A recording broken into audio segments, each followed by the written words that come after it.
Everyone. Everyone, hope you're having a good time. For this session, me and Heber, will also be presenting, we'll be talking about chemical communication within PhysiCell and how to do that.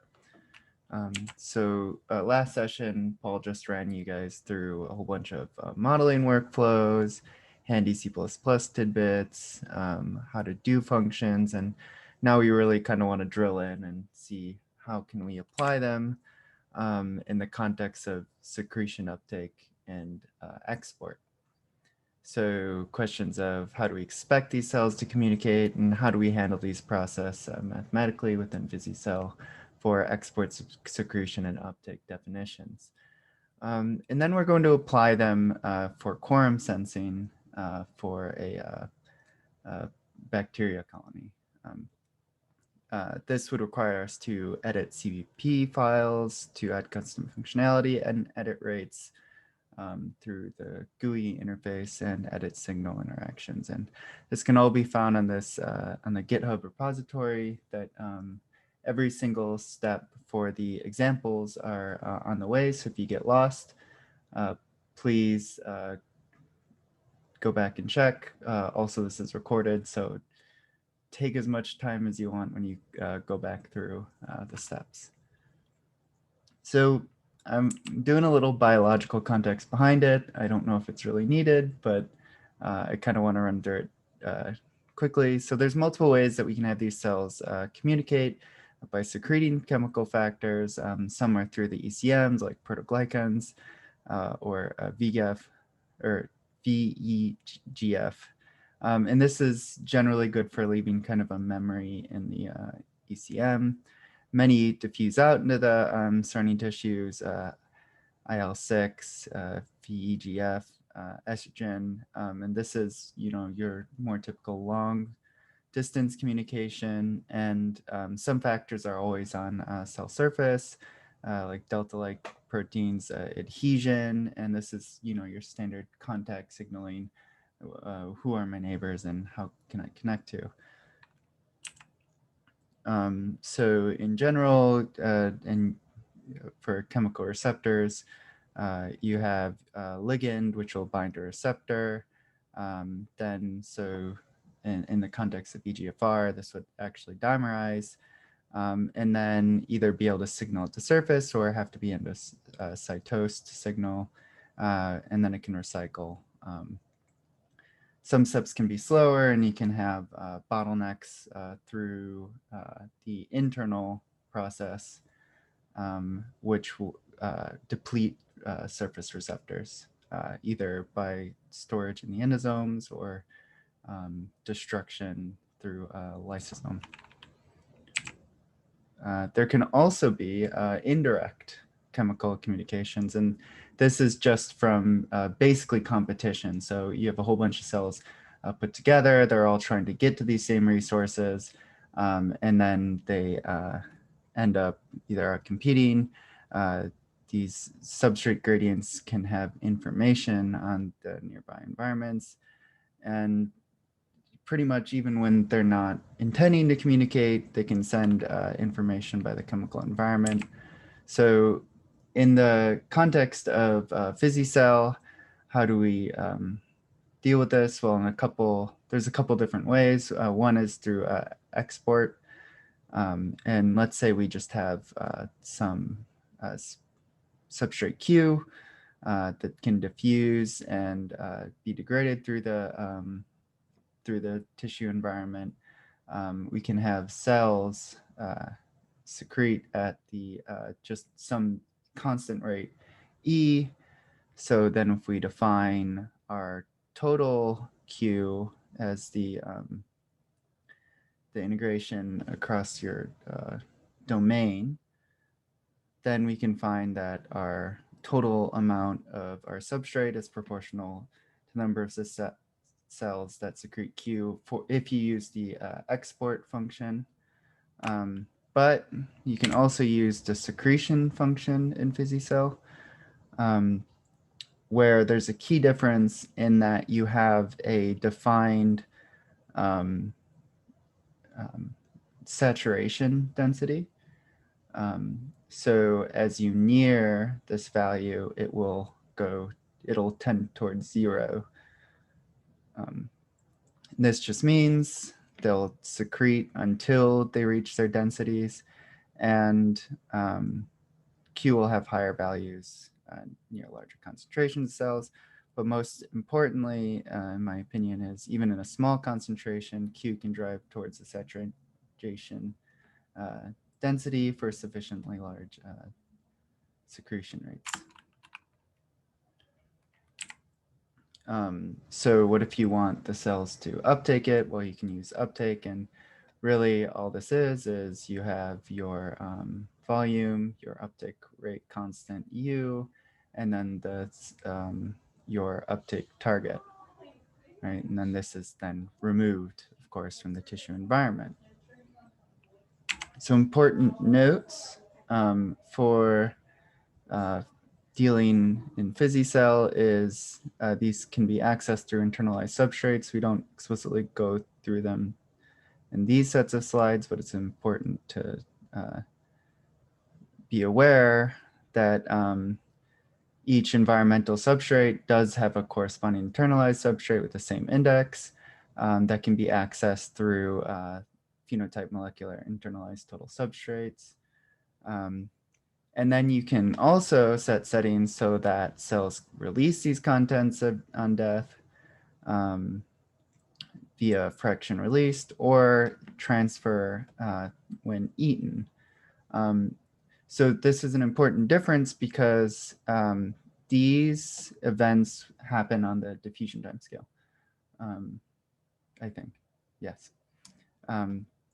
And it's also important to note that if these cells are secreting or exporting, these internalized substrates can, of course, go negative unless you internally generate the quantities. So if you just have the cells always secreting, these will, of course, go negative because they really exist to provide a mass conservation. So with that, we'll go into our first example. And you can try to follow along with me. I'm going to be going slow for the first bit. So if you can, great. If you get lost, don't worry about it.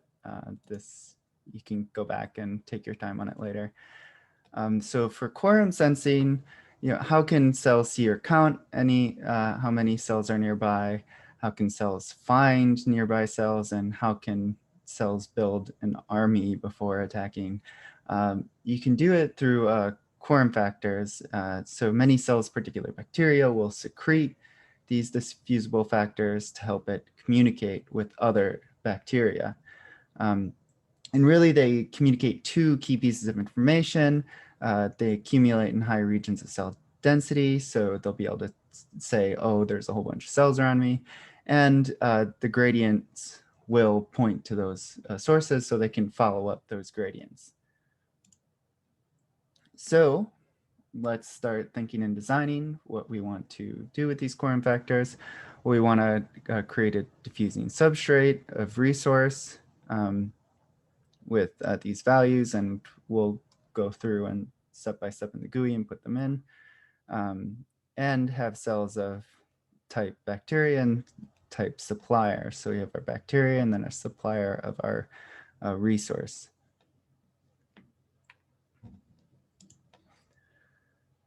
So let's start in the simplest version, and this is the one that I'll go a little slower if you want to try to follow live, where we have one diffusing substrate resource and then both cell types, bacteria and supplier, where supplier only releases resources and bacteria will proliferate. So what do we need to do? We need to change the Dirichlet condition for our resource in PhysiCell settings, add custom variables, and create our phenotype function for bacteria. So our first step would be you have to open up be in your PhysiCell directory, of course, and then clean your data so you don't have a full output file, reset, and then pull the template, because we will be building off the template basis where so if you just type make template, it'll pull everything into the active directory. So if you can open up the GUI, there's a couple very easy edits that we need to make. First is from the standard 7200, we're shortening the time, and then the having a more frequent save data to report out.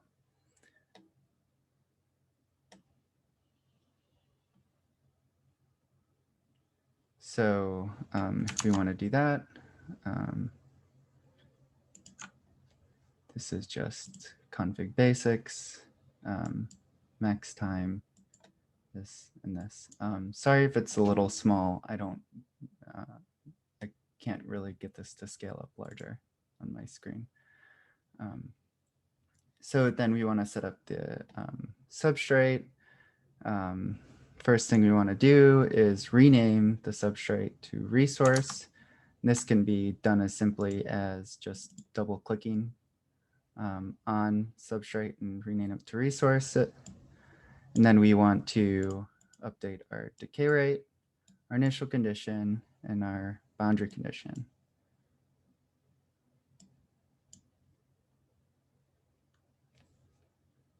To 0.1, 0.25, and 0.25 respectively. So then we want to start thinking. Defined earlier, we want to see a diffusion length of 100 micrometers for bacteria, and our diffusion rate of 10 to the 5th micrometers squared per minute. So if we want to solve for our uptake rate U, then we can just simply solve this to find that it would have to be 10 inverse minutes.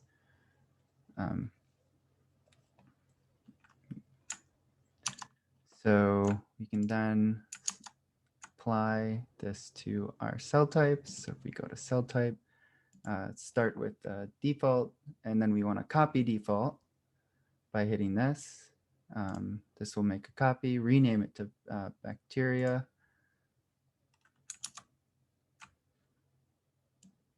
Enable mobility, enable chemotaxis, and then have it towards resource. We then can go to the secretion tab and then uptake our uptake rate to what we just previously defined.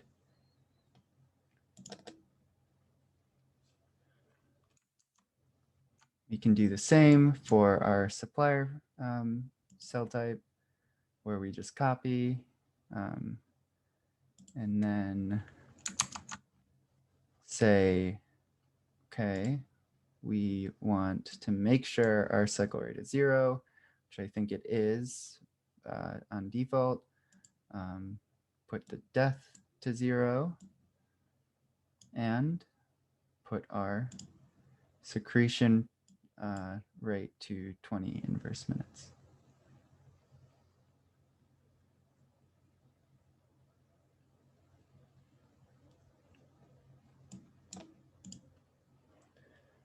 So if you are following, and I don't know if I'm going a little fast, don't close out of the editor yet, because we will still be doing some edits before running anything. So now we need to think, what do we need to change in our custom file? And Michael, yes. maybe a quick interrupt question. Mukti's asking what the resource update rate was. She missed it. Okay. Back. The resource uptake rate would be 10, I think. This.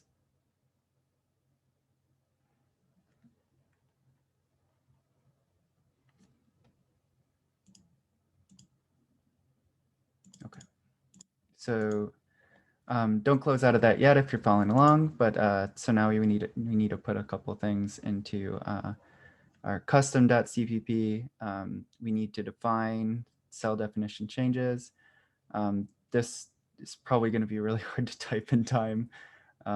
If you have the updated files from the GitHub repository, I would just suggest taking the changes directly because I don't want to sit here and wait for everyone to type. So we need to define our bacterial cell definition, and then have our bacteria phenotype update on the phenotype timescale. So we then want to modify where our cells are placed in the same custom CP setup, where in our predefined setup tissue function, we now want to define our center X, Y, and Z, which is just the center point between Ymin and Ymax. Have our definition and pointers for bacteria and supplier. And then we want to have the number of bacteria and number of suppliers created by just looping from 0 to our defined number of bacteria and number of supplier.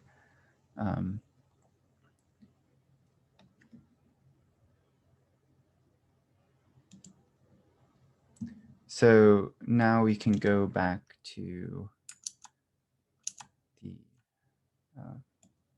PhysiCell editor.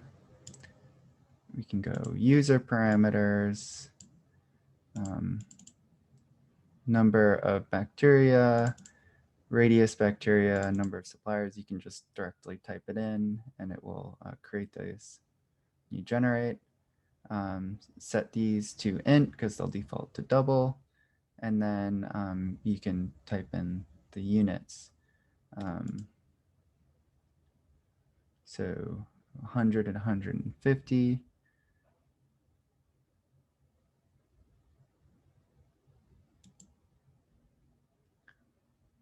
So we now need to make a couple other changes in the custom. So all of these changes are in the custom. The first thing we need to do is declare this function in the custom.h. So you'll have custom CP, custom H. And all you need to do is write a single line right here. And then that will tell that this function exists to main. So then in custom CP itself, we need to make our bacterial phenotype function, which this is, just so you're aware, this is knocked in half, where this is the first half, and then it continues on this slide. And if you are trying to type this in yourself, likely later, it's important to note that if you try to grab it off the slide, sometimes you'll get a whole bunch of invisible characters, and you'll get a whole bunch of errors get thrown. All you need to do is just go through and then delete out those invisible characters, and it'll run fine.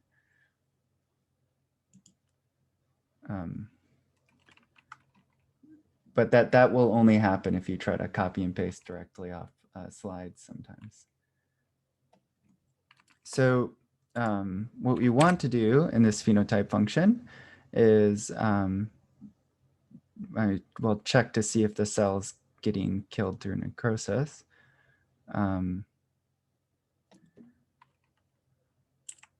And then we want to scale, we want to set a scaling factor for our resource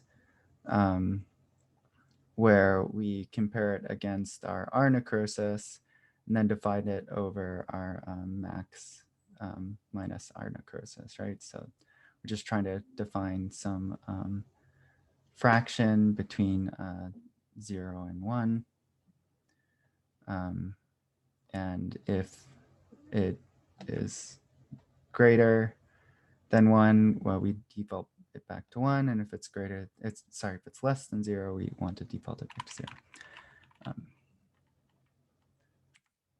So to input that in, we now need to input it into the model, the template file, and you just go to cell custom data, and same as before, you just write it in. And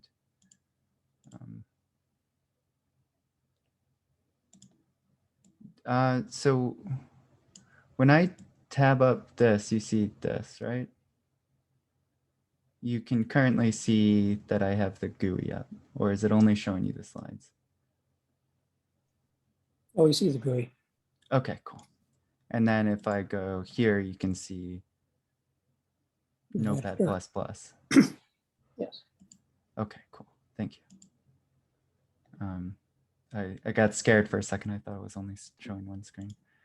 I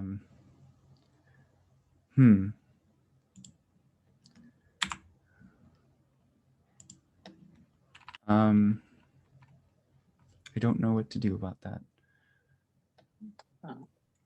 Do you want to talk about that? Yeah, so now I will give the screen over.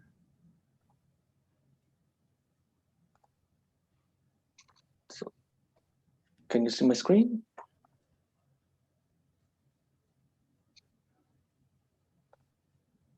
Yes, we can.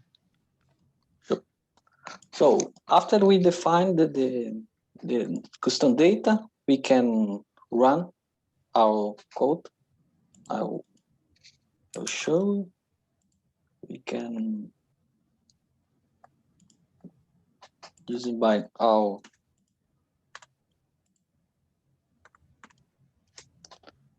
PhysiCell folder. We can use make a data clean up,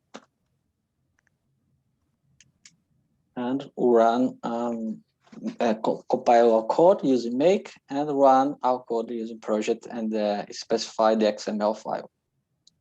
So this is dynamics represent all changes the micros did. So the bacteria is the red ones, and the yellow are the suppliers. So basically here the bacteria is doing the doing by chemotaxis and migrating in direction of the resource. You can see side by side the dynamics of the cells with the substrate using some of the scripts using the PIMCDS PI. I put also what in the GitHub repository one script you can put side by side the dynamics according to the dynamic cell. You can see the availability of the resources, and also put change a macro file for command with make moving to. You can do this movie. So let's add some fun dynamics in this example. We can add one more substrate and name it Quorum factor. We attribute a normal condition. Okay.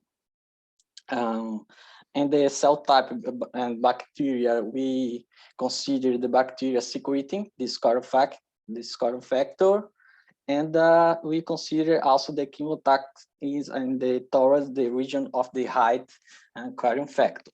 So in this approach, basically, we just need to do changes in our XML file, adding quorum factor to the microenvironment. For now, let's use the diffusion coefficient by 10,000 and the decay rate of the 1 per minute, using normal conditions, like I said. Add corresponding secretion, update the cell default definition, and make sure also the bacteria export quorum factor. So we can open the GUI for the model builder. Because I did the old steps, let's load the XML file, my mode.xml. So we can go to the microenvironment, add a new substrate, rename him like a quorum factor, and put the diffusion coefficient 10,000, and decay rate go on, and the natural condition, the normal, it's so not check this box.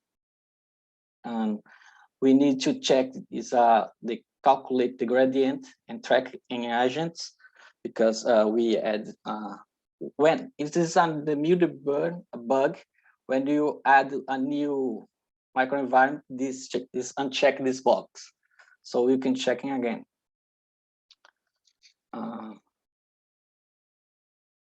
Let's see. Let's go to the cell types. For the default, we go into the secretion, select the quorum factor, and put like target 1. And also we can use for the bacteria, for quorum factor, select the target equal 1, and let put in the net export rate equal 1 by now. In the motility for bacteria, we consider now by quorum factor. It's already done.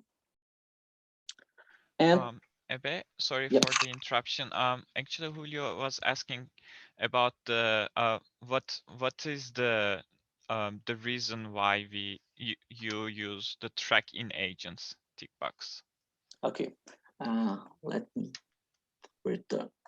We using the tracking in agents because we need to internalize the substrates to compute for given the, for example, in the last step, and Michael says about doing the proliferation dependent of the resource.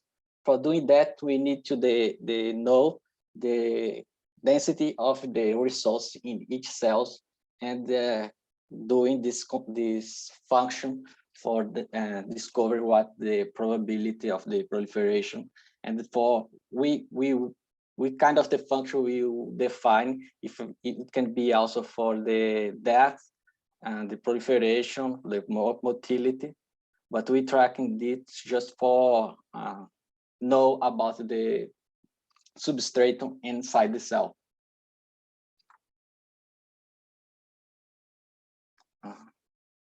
So doing that, we can save our XML.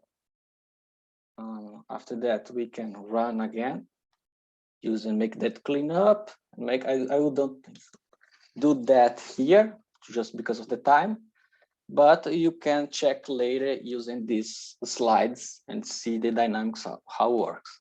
Now, while we change the chemotaxis, now the cells tend to the clustering in the middle, because this is a kind of in point of the views in the cellular context, this can be represent a kind of the paracrine and autocrine sign because the bacteria, in this case, is releasing the current factor. In the same time, they propose the motility in direction of the resource. So it's according another fun stuff also is the dead cells in the middle. It starts to be expelled from this cluster because they don't release the current factor. So also we can use it, this script also for see the availability for the resource in the current factor. Notice the current factor is in the region of the bacteria because they are releasing the current factor. And let's go to the next round. Now we add more about the motility. Now we try to slow down the motility and adding one threshold for this motility start to decrease. So for us, we need to change the PhysiCell set in the XML. Sorry, I put here in the PhysiCell settings, but now we're using the model building. So in the custom C++, we scaling the motility speed by this factor. We will ponder for slow down the speed of the motility. So we open the CPP code.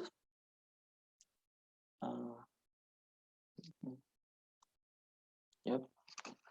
So we can go to the bacteria phenotype. It's already done by Michael. And the resource we can define. We can find the index. I will trouble with the copy and paste here. Let me see if okay.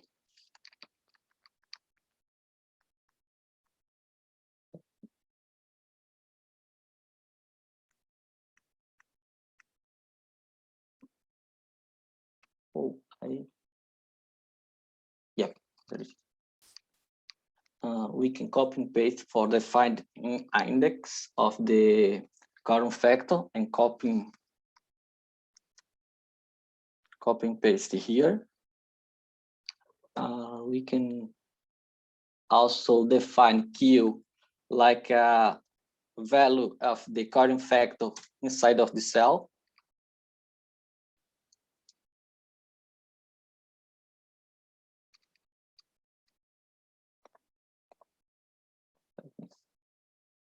And in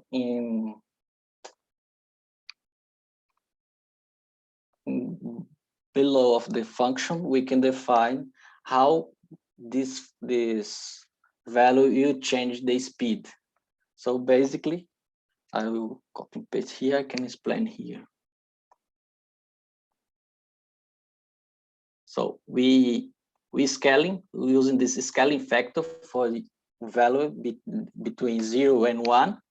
And when this scaling factor is below the 0, we using the scaling factor 0. So the migration speed will be equal 0 because this multiplication. So we can save and after that we can compile using make because we changed the CPP.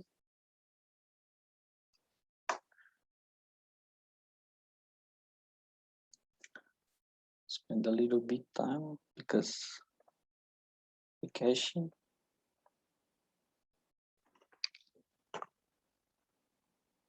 So, oh boy, yep, it's missing. Instead, while we compile, we will change we incorporate. Oh, we will change in the model building the custom data. We incorporate also this variable for passing by argument. current utility slowdown and 1 is 4 and save it, and we can run using this command project by the XML file. So after that, you can use a make JPEG and make movie for doing this movie. And now in this kind of the dynamic, we can see now the cells after the dying, they don't expel these dying cells because we slow down the proliferation. So the cells don't tend to decompress a lot each other.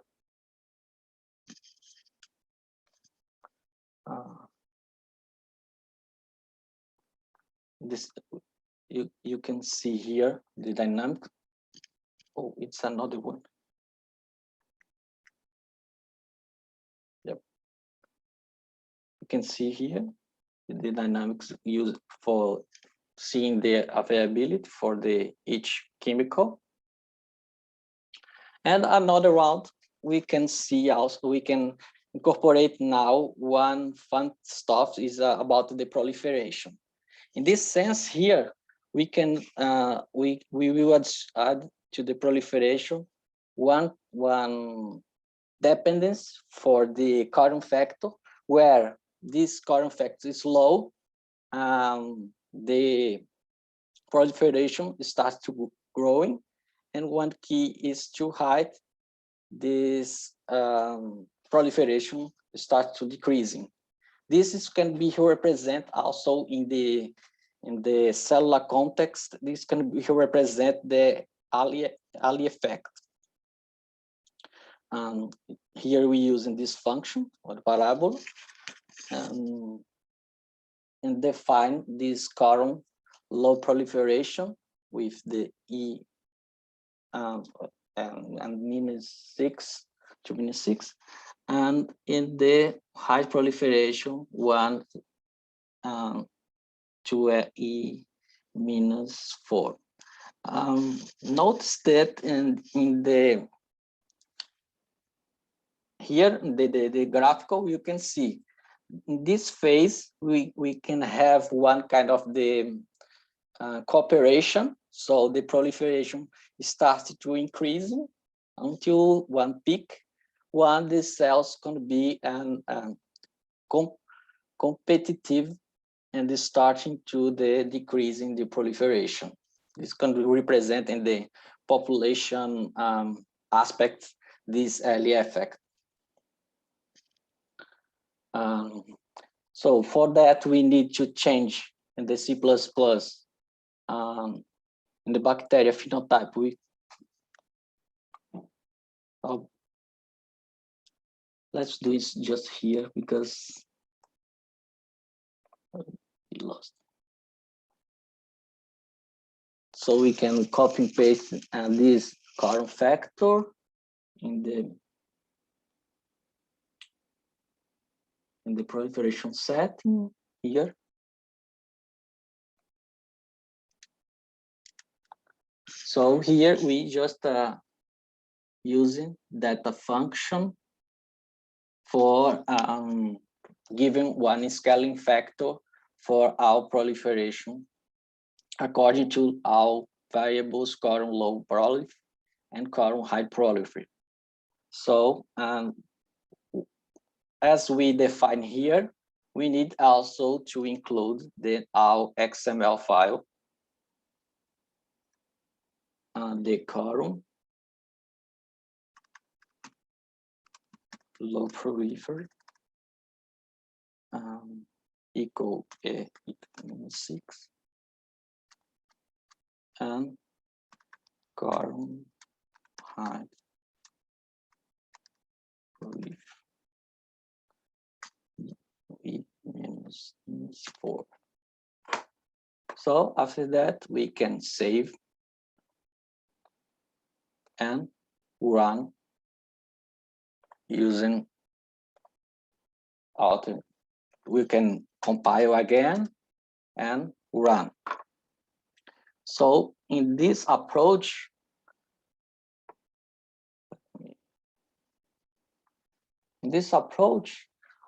don't changing a lot the dynamics, but we can notice here is in the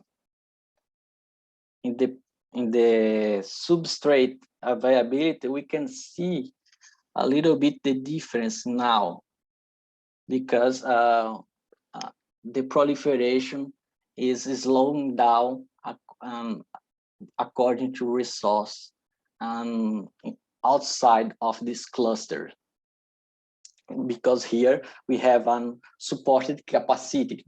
So in some time the cells stop to growing because arriving in the capacity of the supported locally. So let's incorporate now one feedback and on migration. So here we increase the migration bias as a key, and then also Quorum factor increases, given one idea of the random wandering when the bacteria is far from the colonies.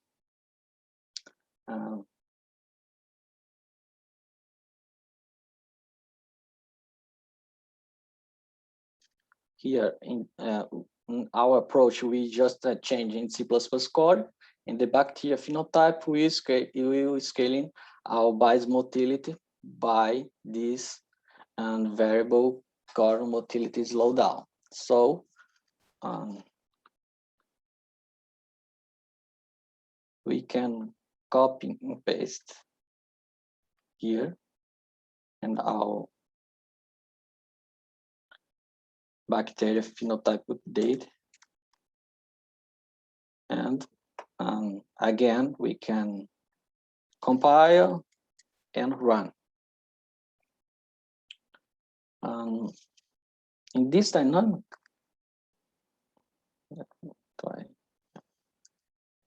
dynamic, you can see these cells spend a little more time to clustering, because here we change the bias, the direction for migration, and in some way also they change a little bit the shape of the cluster. The dynamics is the availability of the source is a little bit equal. And another one here, we will change in the supply point of the view. Here we change the releasing of the resource, and we depend by the Quorum factor. So in sense with the dynamic, the resource we releasing more in the neighborhood of the bacteria. So here we change just XML, and the custom cpp is a custom H here because we need to declare another function for supply phenotype, and the dependence of the Quorum factor with a secretion factor. We using a linear function for doing that. So here we can copy and paste for the create cell types here, because we need to point for the declare one constant function for supply phenotype. So we can add here to create cell types. So after that, we can create our function.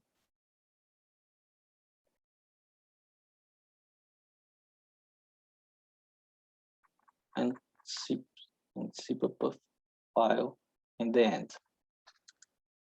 After that, we can declare a function in H file.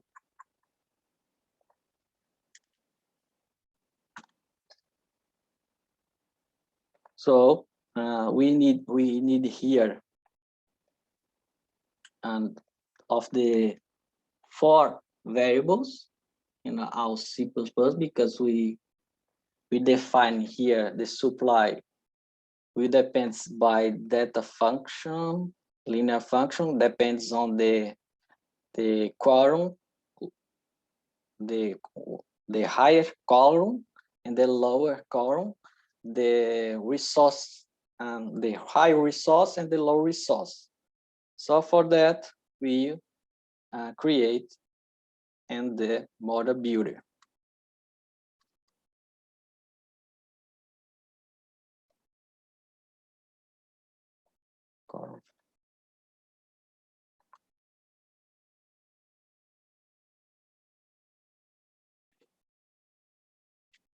Copy and paste.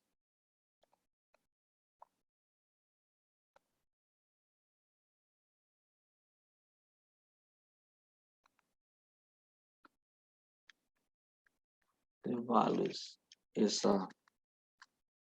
100, 0.01, 1 year, 2 minutes 4,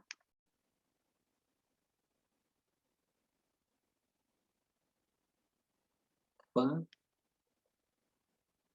8 minutes 5, I think so. Yep. So we can save.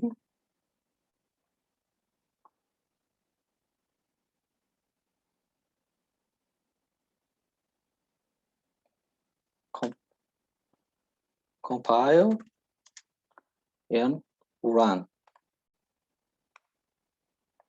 So basically in this dynamics, we have a similar dynamics to the other steps, but in the resource availability, we can see the difference. Now, if you look in here, the height region with more resources is around the bacteria, like we define by the secretion dependence of the current factor. So I stop here, and Michael, can you sum here?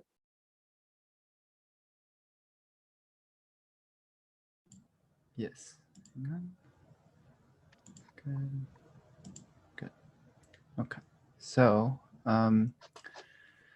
so you can also, as kind of a little extra activity in the end, we can say what happens if we change our definition for our scaling factor for secretion, right?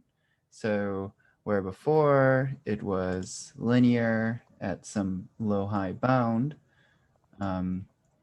for the secretion rate dependent on Q, we can instead use a Hill function to define a nonlinear secretion.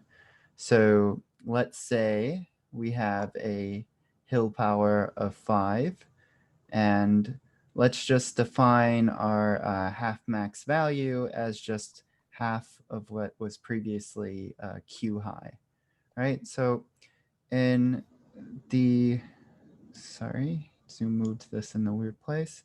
So in the code, it's actually a pretty easy edit where we don't need these checks anymore, so we can get rid of them.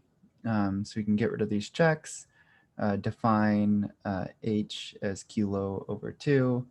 You can also just define H as a custom variable, but for just ease of editing, we can just define it as Q high of 2, actually.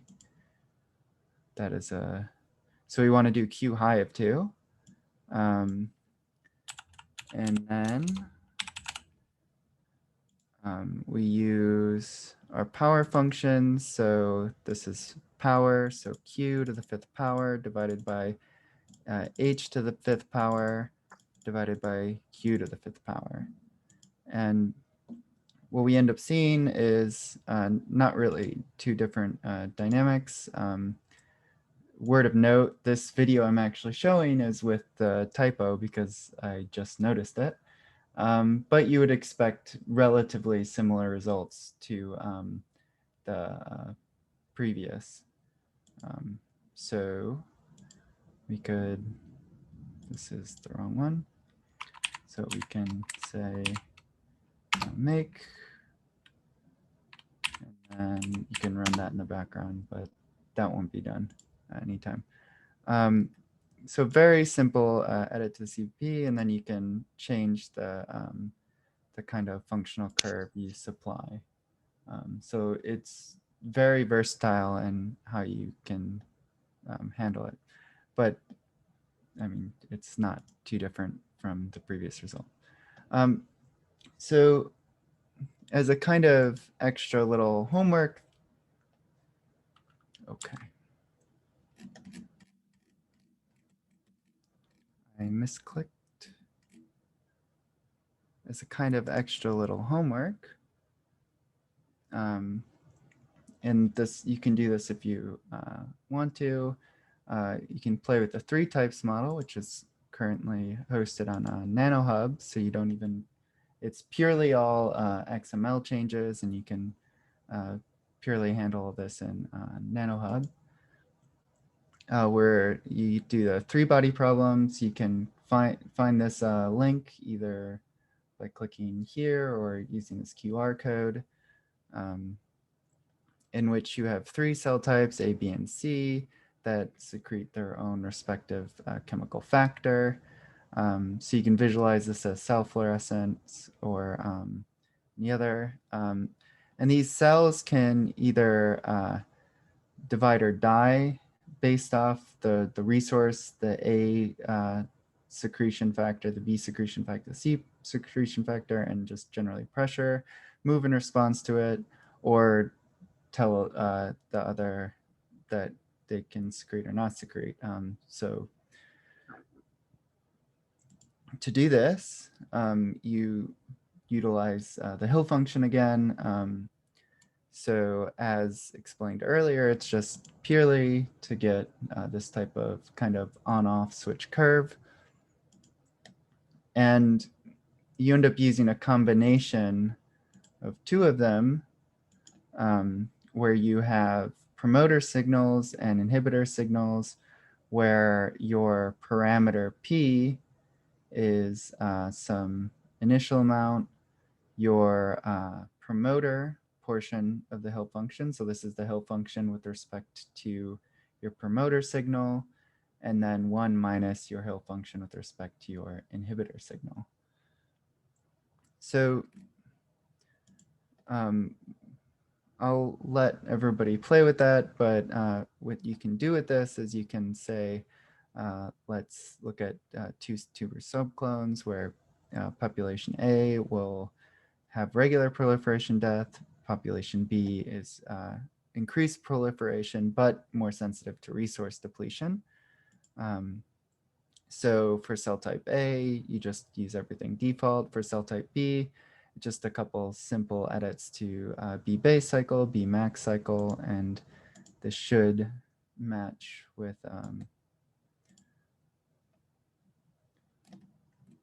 so this would be B base cycle is now 00144, so it's doubled.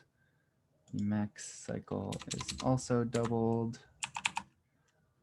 And necrosis threshold of B is also higher. So since we're only concerned with A and B, you just set C to 0. So you just set the initial number to 0. So the values on C are rather moot. So that is actually in right up here.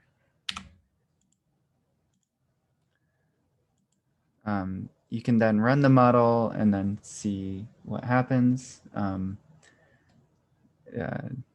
I don't have results for this right now, and it'll take a little bit to run.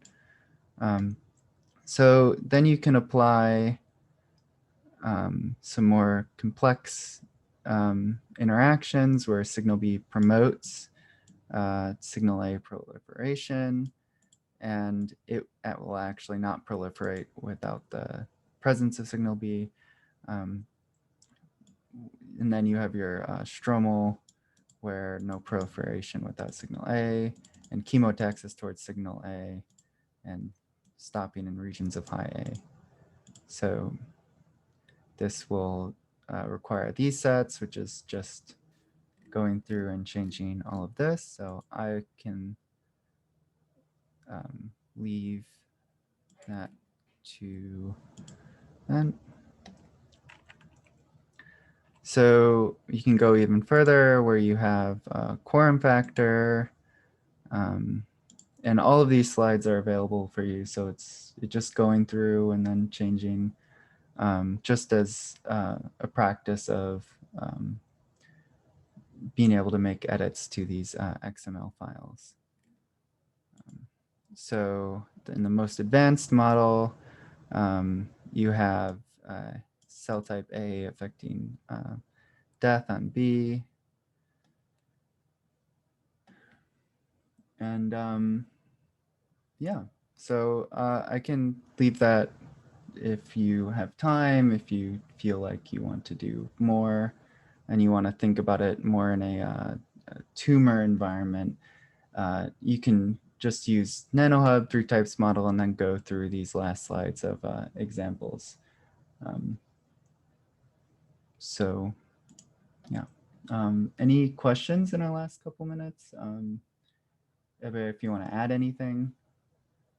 This was quite a lot.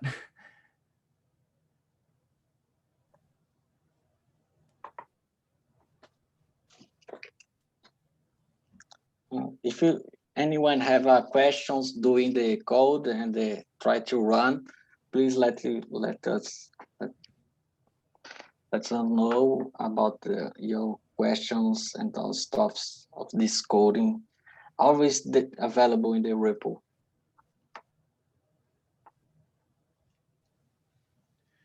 All right. Thank you very much, guys. It was so good. It was so informative. So actually, this was the last lecture for today, and after a 15-minute break, we will present the summary day 1 brainstorming results in the Gather. So so today's lectures are done. Thank you very much to both of you, and earlier for Paul. Yeah, that's all. Thank you very much, guys.